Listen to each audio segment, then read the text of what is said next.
अस्सलामुअलैकुम। मैं हूं अवैस सलीम, मेरे साथ हैं वकार गिलानी और जावेद रहमान। आज हम सियासी सूरत हाल का तो तस्करा करेंगे और थोड़ा सा ये जानने की कोशिश करेंगे कि ये जो इलेक्शन का मामला चल रहा है इसमें कौन कहाँ क्या किरदार अदा कर सकता है, क्योंकि ऐसा लगता है दो मुतहारिब पार्टियां बन गई हैं। एक पार्टी में इमरान खान साहब के साथ ज़ाहिर है सदर साहब शामिल हैं, कोर्ट का वजन भी उनके पलड़े में डलता लगता है सुप्रीम कोर्ट का, लेकिन अब चीफ जस्टिस साहब के कुछ दिन रह गए हैं, उसमें वो कोई सरप्राइज दे सकते हैं या नहीं।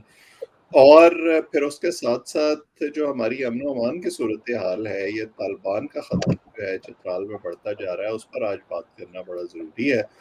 तो शुरू करते हैं। मेरा ख्याल है ये जो मामला चल रहा है चीफ जस्टिस का, सदर साहब की मुद्दत तो 8 सितंबर को ख़त्म हो गई थी, लेकिन अभी वो अपने ओहदे पर मौजूद हैं जब तक कोई नए सदर नहीं, नई असेंबली नहीं आती, नए सदर मुंतखब नहीं होते।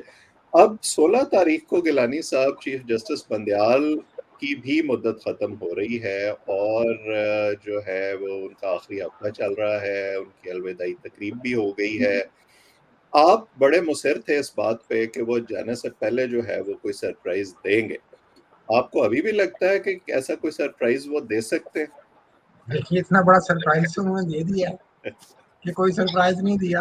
उनके ये लाइक माइंडेड ये करने का सरप्राइज उन्होंने पीटीआई को दिया है। पीटीआई ने बड़ी कोशिश की है तरले मिलल उनके करते अंदर थे। हवा भरने की, ट्रेंड चलाने की, लेकिन कोई फायदा हुआ नहीं है उस तरह से। तो यही मैं अर्ज कर रहा था कि उन्होंने कितनी तरले मिनतें की हैं, तो कोई आप लगाई हैं, लेकिन वो सरप्राइज उन्होंने नहीं दिया। और ये सरप्राइज दिया है कि मैंने कोई सरप्राइज नहीं दिया। और आज जो एक रेफरेंस हुआ उसमें उन्होंने इस बात का इजहार भी कर दिया। देखें, एक मेरा ख्याल है जिस तरह की उनकी शख्सियत है, एक मुतदिल, और गुस्से वाले उस तरह से नहीं है, और जिस तरीके से उनकी कोर्ट प्रोसीडिंग्स रही हैं, आज की तकरीर में भी उनकी यही बातें नज़र आई। इसमें उन्होंने दबे और मुनासिब अल्फाज में ये बात की, किस तरीके से दबाव था, किस तरीके से ये कोर्ट मुख्तलिफ थी, इसके चैलेंजेस और थे, किस तरीके से रुकावटें डाली गई और हमने किस तरीके से रिस्पॉन्ड करने की कोशिश की। तो मेरा ख्याल है कि आज भी वो इशारे कनाए में कुछ बातें कर गए हैं, और ये बातें दोनों तरफ से जवाब है। जनाब में हम जानते भी हैं और हमने कुछ किया भी नहीं। तो ये पीटीआई को भी एक जवाब है इन बातों में, और जो हुकूमत गई है उसको भी एक जवाब है। यही दोनों दोनों पार्टियों को खुश कर दिया उन्होंने। हाँ जी, वो मुल्ला नसीरुद्दीन साहब वाला हिसाब है। अब यहाँ पे जनाब है कि कहने आप भी सही हैं और आप भी सही हैं। उनको जज बना दिया गया था, तो उसने कहा कि जनाब, अपने एक फरीक को उन्होंने कहा कि आप सही कहते हैं, तो उसके मुखालिफ जो थे उन्होंने कहा कि जनाब अली ये बात भी सुने, उन्होंने कहा आप भी सही कहते हैं। तो हमारे जैसे साथी भी बैठे थे, उन्होंने उनके कहा मुल्ला साहब ये भी सही कहते हैं और ये भी सही कहते हैं, ये क्या बात है? तो उन्होंने कहा आप भी सही कहते हैं। वैसे हमारा ये यही मसला है। ये भी चीफ जस्टिस साहब जो है वो कुछ व्लॉगर्स को बुला बुला के कहते रहे हैं कि आप भी ऐसे सही कह रहे हैं। ठीक है, बल्कि आज जो कुछ वो अब्दुल कीम सिद्दीकी साहब बड़े सीनियर साथी हैं, हमारे भाई हैं, बुजुर्ग साथी हैं, बल्कि अब तो अदालत के, उनके साथ जो वाकया रूल हुआ हुआ उसमें देखे उन्होंने बड़ा एक एतराज से बाद में काम किया है। हालांकि सिद्दीकी साहब ने मना कर दिया तस्वीर के हवाले से, वो वाकई बनाना चाहते थे वाकई की साथ। तफसीलात आप बता दें उन लोगों के लिए हाँ, जिन्होंने वो ये था वाकया कि नहीं अब्दुल सुना। कीम सिद्दीकी साहब बड़े नामी गिरामी देखे रिपोर्टर हैं जियो के, और बड़े सीनियर कोर्ट रिपोर्टर हैं। तो उनका आज एक फुल कोर्ट रेफरेंस में, क्योंकि मीडिया भी जाता है, घुल मिल जाते हैं सारे आने वाले, जाने वाले, मिलने वाले, बताने वाले, तो उसमें उन्होंने उनको खड़े थे तो उन्होंने कहा कि आप भी आए तस्वीर में, तो उन्होंने उस पर माजरत की कि मैं नहीं आ सकता, मेरा ग्रुप और है, आपका और है। तो इस तरह की बात थी। तो मेरा मेरा ख्याल है कि ये भी उन्होंने, इवन मीडिया, वो जो बात हम कर रहे थे कि आप भी सही कहते हैं, तो बजाय किसी उन्होंने नाराजगी के, उनको उन्होंने खुदा हाफिज कह के थे वो साइड पे हो गए। तो ये बात वो जो हम मुल्ला नसीरुद्दीन साहब वाली कर रहे थे कि आप भी ठीक कहते हैं मीडिया को, उन्होंने कहा, वो बात भी उन्होंने मान ली। तो बड़े एक मुनासिब अंदाज से, एक धीमे होम्योपैथिक तरीके से मेरा ख्याल है वो वापस जा रहे हैं। ये अब जो मतलब वो वही बात जो हम पहले भी करते रहे हैं कि वो बयानात देते रहे हैं, रूलिंग्स देते रहे हैं, लेकिन वो एक तरह से अपने लिए उसमें से एग्जिट स्ट्रेटजी ढूंढ रहे थे। उनको पता लग गया था कि अब मेरा बस नहीं चल रहा, अगरचे उनकी हमदर्दियां बड़े वाज़ेह तौर पर पीटीआई के साथ थी। और कानूनी और आईनी पोजीशन भी मेरा ख्याल है यही है कि इलेक्शन अपने वक्त पर होने चाहिए थे। सो इस हवाले से कम से कम मुझे तो कोई इब्हाम नहीं है कि उनका फैसला दुरुस्त था, भले उनकी और इसमें हमदर्दी। बल्कि आज उन्होंने कहा है कि इस पे हमारे तमाम जजेस मुत्तफिक हैं जो आईनी मामलात हैं। अब चूंकि आने वाले जो काजी फायद साहब हैं वो आके देखेंगे किस तरीके से मामला को, तो पता चलेगा। अभी एक और फुल कोर्ट रेफरेंस का अमकान है, वो एक लिख के भेजा गया है उन्हें कि आपका 15 तारीख को करना है, जो फॉर्मल एक फेयरवेल है। तो उसके बारे में देखें। अभी चूंकि ये आज एक नया अदालती साल का स्टार्ट था, तो उस लिहाज से उन्होंने गैदरिंग से खिताब किया और इसी को अपना उन्होंने डिक्लेयर करने की कोशिश की। बट लेट्स सी कि 15 को एक और खिताब होता है या नहीं होता है। लेकिन बिल्कुल। उससे और उसके काजी फायज ईसा साहब भी अपने अज़ाइम का इजहार करेंगे, क्योंकि बिल्कुल उन्होंने भी देखे ना जी, फायज ईसा साहब ने जो उनकी है तकरीब, जब उन्होंने ये ओहदा संभालना है, उसके दावतनामे बढ़ चुके हैं ऑलरेडी। तो उसमें हमें कुछ उनके अज़ाइम को भी पता चल जाएगा कि वो क्या करना चाहते हैं। मैं जाता हूँ जावेद साहब के पास। जावेद साहब, ये जो सदर आरिफ अलवी साहब हैं, ये वो भी सरप्राइज अपनी तरफ से देने की तो कोशिश कर रहे हैं। अब वो उन्होंने लॉ मिनिस्टर से भी दोबारा मुलाकात की है और स्पेकुलेशन बड़ी बढ़ गई है कि कोई और माने या ना माने, हुकूमत माने या ना माने, अलवी साहब ने एक दफा और इलेक्शन की तारीख का ऐलान कर देना है। मैं इसको कुछ इस तरह से देखता हूं कि क्या अलवी साहब और चीफ जस्टिस साहब जाते जाते कोई आपस में का नोट्स मिलाकर को काम कर सकते हैं? जी बिल्कुल, नोट्स मिल सकते हैं, लेकिन उसके बावजूद वो इतने इफेक्टिव साबित नहीं हो सकते। इस चीज़ में देखें, ये अभी थोड़ी देर पहले आप गुफ्तगू में ये कह रहे थे कि जो पीटीआई के जो कीबोर्ड वॉरियर्स हैं, जो मोहब्बत करने वाले हैं पीटीआई के साथ, उनको खुश करने के लिए ये अनाउंसमेंट पॉसिबल है, हो सकती है। जो अगर और सोशल मीडिया के ऊपर बूम और इस किस्म की चीज़ें कुछ देर के लिए एक बुलबुले की सूरत में हमें नज़र आ सकती है, लेकिन उसका होना कुछ नहीं है, क्योंकि उन्होंने इलेक्शन कमीशन ऑफ पाकिस्तान से भी पूछा, वो उन्होंने, और मज़े की बात है, इलेक्शन से रिलेटेड जो बिल था उसके ऊपर उन्होंने खुद साइन किए। वो कहते हैं कि मैं जो भी बिल आता है उसको अच्छी तरह से स्टडी करता हूँ, फिर उसके बाद जाके साइन करता हूँ। ये और बात है, जब असेंबलियाँ तोड़नी थी तो वो 15 मिनट में दी गई थी रेजोल्यूशन, और 15 मिनट से पहले ही वो उसके ऊपर वो साइन कर लिए थे। इतनी सुबह गिरफ्तारी से तो खैर कोई किसी चीज़ को नहीं पढ़ा जा सकता। खैर, इस अगर उसकी बात करें तो इलेक्शन से रिलेटेड बिल का उन्होंने खुद साइन किए हैं, फिर वो लॉ मिनिस्ट्री से भी उसकी एडवाइस ले रहे हैं, फिर वो बाद में ख्याल आया कि ये कुछ गलती हो गई है। हाँ जी, अब ये होगा, अगर पॉलिटिकल स्टंट वो करते भी हैं तो वो उसका कोई फायदा नहीं होना। हाँ, कुछ देर के लिए ये होना है कि वो प्रेसिडेंट ने इलेक्शन की डेट अनाउंस कर दी, जेल तक भी ये बात चली जाएगी कि उन्होंने अनाउंस कर दी, और पीटीआई की एक सिंबॉलिक रिप्रेजेंटेशन मुल्क में एक तरह से हो रही है, मैं ये समझता हूँ। बिल्कुल सही। ये मुझे इजाजत दें तो ये जिस तरह आपने किया कि जो अभी हम बात कर रहे थे सुप्रीम कोर्ट के कायनी ओहदे के हवाले से, चीफ जस्टिस ऑफ पाकिस्तान के हवाले से, इस तरह सदर पाकिस्तान का ओहदा भी एक यकीनी तौर पर बहुत बड़ा आईनी ओहदा है। तो उनका भी किरदार, हम यकीन कीजिए जो मौजूदा सूरत हाल है पाकिस्तान की, उसमें उनका किरदार भी ऐसा होम्योपैथिक ही रहना है कि वो कुछ कहते भी रहेंगे, कोशिश भी करते रहेंगे, कुछ होगा भी नहीं, क्योंकि जो मुक़द्दर हल्के हैं वो भी नहीं चाहेंगे कि इतने बड़े आईनी ओहदों के साथ कोई इस तरह का टकराव हो लें। इसलिए आपको याद होगा कि कुछ दिन पहले उनकी ये ख़त्म होने से पहले मुद्दत जो एक बड़े 2 मुक़तरा हलकों से गए हैं और वहाँ पे बड़े तवील उनकी बैठक हुई है, तो उसमें कुछ मामला तय हुए हैं यकीनी तौर पे। ज़ाहिर है जो मंज़र-ए-आम पे अभी नहीं आ सकते हैं। तो बात ये है कि इन दोनों ओहदों में ये बात साथ-साथ चलती रहेगी कि वो कोशिश करते रहेंगे, उनको वहाँ पे पुशबैक करने किया जाएगा और एक दरमियानी रास्ता, एक मिली-जुली फ़ज़ा जो है वो कायम की जाती रहेगी। लेकिन कोई नतीजा शायद नहीं निकलेगा। लेकिन इसका असर क्या हो रहा है, इसी यहाँ जो मरियम औरंगज़ेब साहबा हैं, जो वज़ीर इत्तलात रही हैं दुनिया भर की, बड़ी ज़बरदस्त वज़ीर इत्तलात रही हैं, उन्होंने बाकायदा देखें आरिफ अलवी साहब को मुखातिब करके कहा कि भई आप यहाँ बैठे क्या कर रहे हैं? आप उठें और घर जाएँ। उन्होंने सदर आरिफ अलवी साहब को कहा कि चल भी, अलवी नहीं चल भी। तो वो ये देखें कहीं न कहीं पे चोटें भी लग रही हैं। उनकी क्या वजूहात हैं, पीछे क्या मामलात हैं, ये तो वक़्त आने पे खुलेंगे।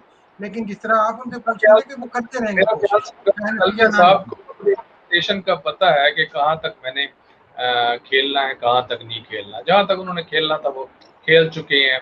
अब मज़ीद इसी तरह की तरह जल्द से तारीख दे देंगे, या इस किस्म के काम करेंगे और वो कुछ नहीं कर सकते। रेड लाइंस है ना जी हमारे यहाँ, जो वो रेड लाइंस जो हैं वो पार करते हुए फिर डरते हैं लोग, और फिर जब पार करने की कोशिश करते हैं उनका अंजाम फिर वही होता है जो इमरान खान साहब के साथ हो रहा है।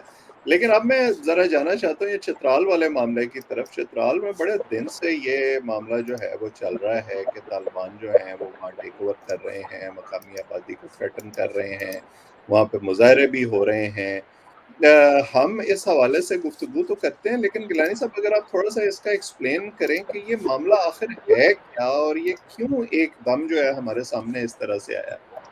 देखिए, कुछ अरसे से कोशिशें हो रही हैं अक्रॉस दी बॉर्डर, जो तालिबान के ग्रुप्स हैं, ज़ाहिर है वो डिनाई करते हैं इस चीज़ को। वो कहते हैं कि हम पाकिस्तान में हैं, पाकिस्तान की रियासत में बैठे हुए हैं और वहाँ भी अपनी जदोजहद कर रहे हैं।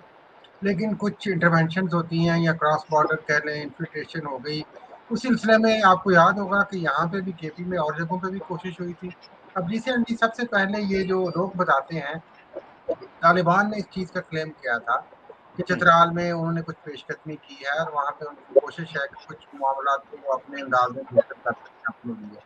उसके कुछ देर बाद, कुछ देर से मुराद है कि फ़ौरन नहीं, शायद कुछ कई घंटों के बाद या 1 दिन के बाद हमें पाकिस्तान आर्मी की तरफ से जो चीज़ें आती हैं, और वो ये कहा जाता है कि वहाँ पे टीटीपी या कुछ इस तरह के दहशतगर्द लोग आ चुके हुए हैं। टीटीपी को बराह रास्त मेरा ख़्याल है कि उस तरह से नाम नहीं लिया जाता, जो आईएसपीआर की प्रेस स्टेटमेंट्स हम देखते हैं। तो एक कोशिश थी कि वहाँ पे वो कैलाश, चूँकि एक बड़ा, आपको पता है, डिफरेंट इलाका है पाकिस्तान का, रिलीजियसली भी, हिस्टोरिकली भी, तो वहाँ के इर्द-गिर्द के इलाकों पे उनकी कोशिश थी टेक ओवर करें।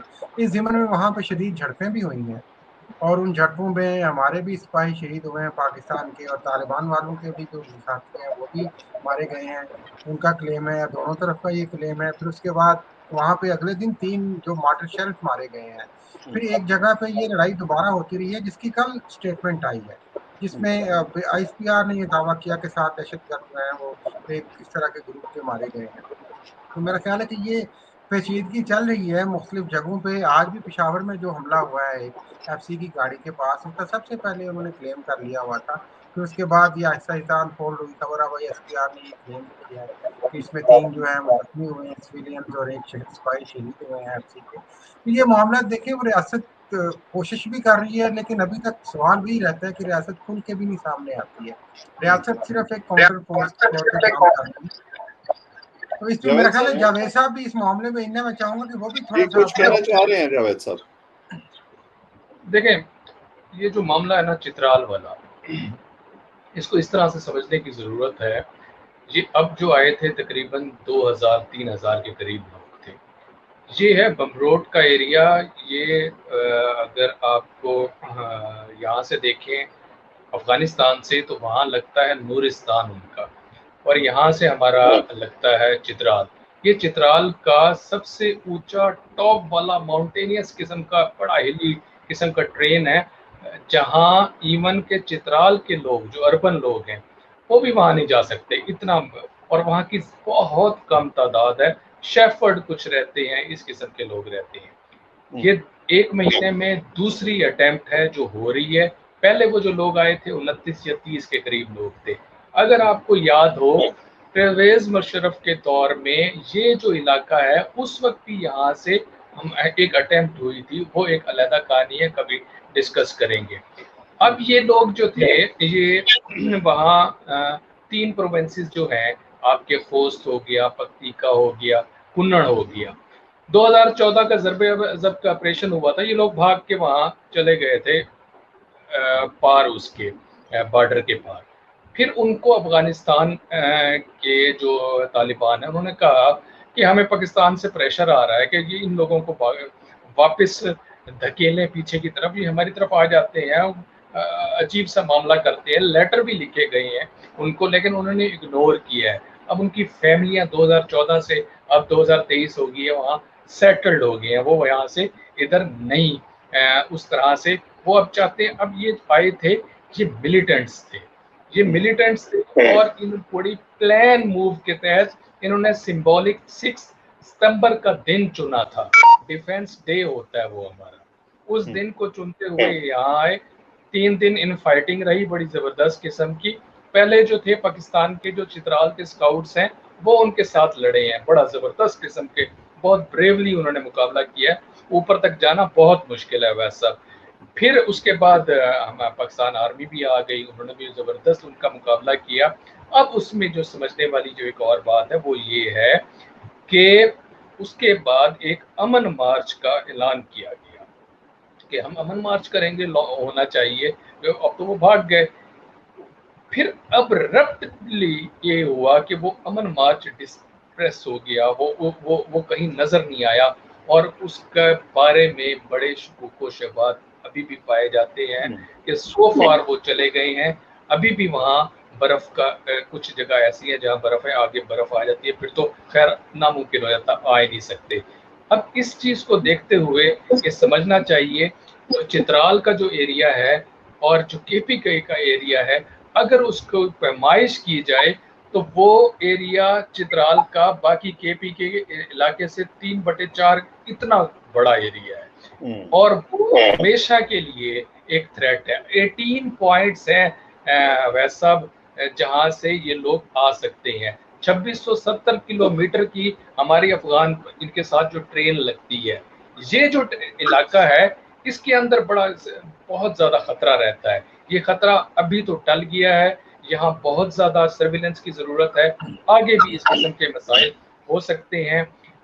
और यहाँ ये जो सिंबॉलिक इन्होंने 6 सितंबर को चुना गया है, इस चीज को देखते हुए समझना चाहिए कि क्यों उनको ये इंटरेस्ट पैदा हो रही है, नहीं, क्यों बड़ी इस अच्छी तरफ। आपने तफसील बताई, और इसके और लिए मेरा हमारे ख्याल है जो इसमें एक अहम चीज है वैसा ये भी है कि जिस तरीके से अभी तक जो अटेम्प्ट्स हो रही हैं, पाकिस्तान की सिक्योरिटी फोर्सेस जिस तरीके से रिस्पॉन्ड कर रही हैं उन्हें, वो भी एक मेरा ख्याल है कि बड़ी अहम बात है। नहीं, अच्छी बात है, लेकिन इसके लिए क्लैरिटी बड़ी ज़रूरी है। अब एक दिन हमारे जो ये निगरान वज़ीर ख़ारजा हैं, उन्होंने बयान दिया कि जी नहीं, ये तो आइसोलेटेड इंसिडेंट है, इसका अफ़गानिस्तान से कोई ताल्लुक नहीं है। अगले दिन बयान आ गया कि नहीं नहीं, ये तो अफ़गानिस्तान से हो रहा है, तो इनको तो खुद क्लैरिटी नहीं है। फिर हमारे जो सिक्योरिटी इदारे हैं, उनकी भी पॉलिसी हर कुछ अरसे के बाद बदल जाती है। कभी उनको मुज़ाकरात याद आ जाते हैं, कभी उनको ऑपरेशन याद आ जाता है। जब तक कंसिस्टेंसी नहीं होगी और क्लैरिटी नहीं होगी, तब तक ये मामलात हल होने वाले नहीं हैं। बहरहाल आज हम गुफ्तगू को यहीं ख़त्म करते हैं। आप इस चैनल को सब्सक्राइब करें ताकि हमारी गुफ्तगू आइंदा भी आप तक पहुँचे।